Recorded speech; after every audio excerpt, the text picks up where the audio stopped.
आज मी आली आहे ठाण्यामधील हायलँड पार्कमधील बंगाली देवी बघायला। सर्वप्रथम आपण पाहूयात येथे यायचे कसे। हाँ, बस लक्ष्मी है। हाँ, ये कौन सा इयरिंग है? सब कोरियन है बेटा। ठाणे स्टेशनवरून जर बसने यायचे असेल तर हायलँड पार्कसाठी 45 नंबरची बस पकडायची किंवा कोलशेत, मनोरमा नगर, एव्हरेस्ट वर्ल्डकडे जाणाऱ्या बस तुम्ही पकडू शकता। हायलँड पार्क बस स्टॉप आहे अथवा प्रायव्हेट रिक्षाने येथे तुम्ही येऊ शकता। हॅलो, मी पल्लवी आणि चला फिरायला या यूट्यूब चॅनलवर तुमचं स्वागत आहे। आणि आज आपण आलेलो आहोत ठाण्यामधील बंगाली देवी बघायला।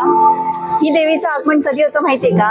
6व्या दिवशी ह्या देवीचं आगमन होतं आणि विसर्जन दसऱ्याच्या दुसऱ्या दिवशी होतं। ठाण्यामधील हायलँड पार्कमध्ये दरवर्षी नवरात्रीमध्ये ही देवी बसते।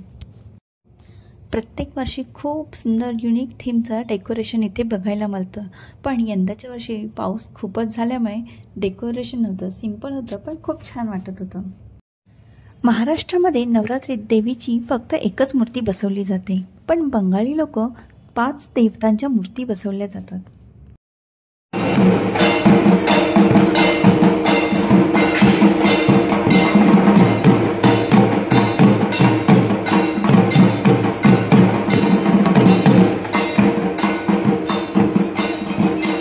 चला पाहूयात ह्या नक्की कोणत्या देवतांच्या मूर्ती आहेत। हाँ, पहला दुर्गा है। हाँ, ये एक साइड में गणपति है। हाँ, उनके पास लक्ष्मी है, हाँ, सरस्वती है, ये कार्तिक है। अच्छा। वो है हम लोग का दुर्गा माँ का प्रतिरूप है। वो केला अच्छा। का पेड़ है। अच्छा, हम लोग जैसे एक लेडीज के सुबह नहा के साड़ी पहन के गहना पहन के खड़े होते हैं, हाँ, वैसे ही उनका आज सुबह नहा धो के वो ही माँ है हम लोग के लिए। दुर्गा अच्छा। माँ वही है। पहले उनका पूजा होता है, बाद में माँ का पूजा होता है। उसको कोला को बोलते हैं।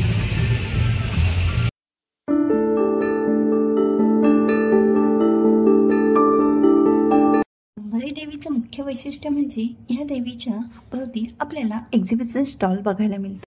ह्या एक्झिबिशनमध्ये तुम्हाला बंगाली साड्या, ज्वेलरी आणि खाऊचे स्टॉल्स बघायला मिळतात। बंगाली बायका प्युअर कॉटनच्या साड्या नेसतात, त्यामुळे प्रचंड व्हरायटी कॉटनच्या साड्यांमध्ये बघायला मिळतात।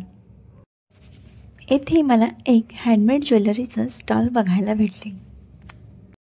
चला मग पटकन मी आता तुम्हाला येथील स्टॉल दाखवते।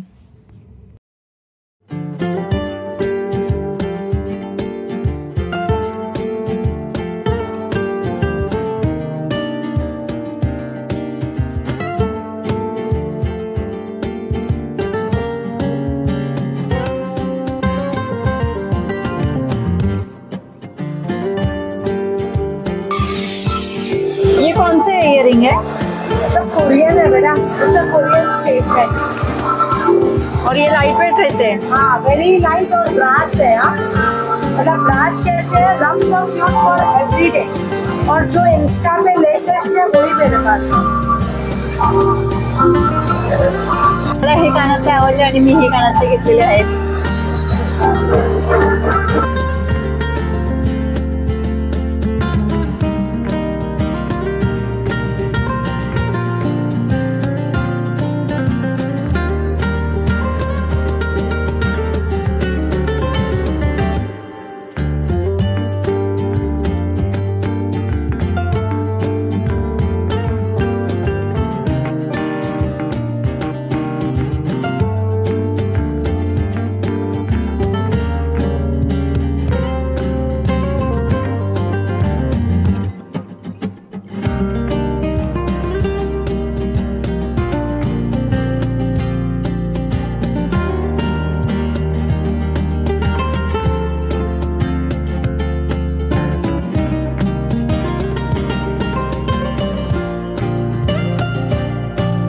ह्या देवीचं गुगल मॅप लोकेशन मी डिस्क्रिप्शनमध्ये टाकले आहे आहे, जयपूर तुम्ही ज्वेलरी। नक्की बघा।